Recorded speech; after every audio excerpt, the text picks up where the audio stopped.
செய்யணும்னா அந்த இது தெரியும், அந்த காம்புகள்லாம் உதிர ஆரம்பிச்சிருச்சு, உதிர்கிற பக்கம் வந்துருச்சு, அந்த திரட்சியாக வந்துருச்சு, காய் வந்து திரட்சி ஆகிடுச்சு.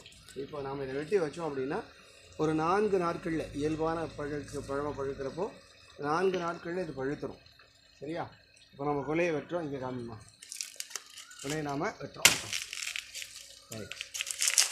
ஆக நம்முடைய தோட்டத்தில் நாம் வச்ச வாழையிலிருந்து இந்த வாழை அறுவடை பண்ணியிருக்கோம்.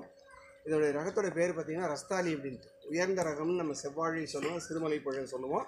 அந்த வகையில் சிறுவர் முதல் பெரியவரோட எல்லோரும் விரும்பி சாப்பிடக்கூடிய அற்புதமான கனியாக இருக்கக்கூடியது இந்த ரஸ்தாலி வாழைன்னு சொல்லுவோம். இதை நாம் இப்போது இன்றைக்கி அறுவடை பண்ணிட்டோம். நம்முடைய தோட்டத்தில் நம்ம அறுவடை பண்ணி நம்ம சாப்பிட்றது அப்படிங்கிறது மகிழ்ச்சியான இன்பம். ஸோ நாம் இன்றைக்கி மட்டும் அதுக்கப்புறம் என்ன செய்ய போகிறோம்னா இன்றைக்கி தந்து உரிக்க போகிறோம். சரிங்களா? இது வாழை அறுவடை மிக சிறப்பாக முடிந்தது. இறைவனுக்கு நன்றி. மீண்டும் அடுத்த பதிவில் சந்திப்போம். நன்றி, வணக்கம்.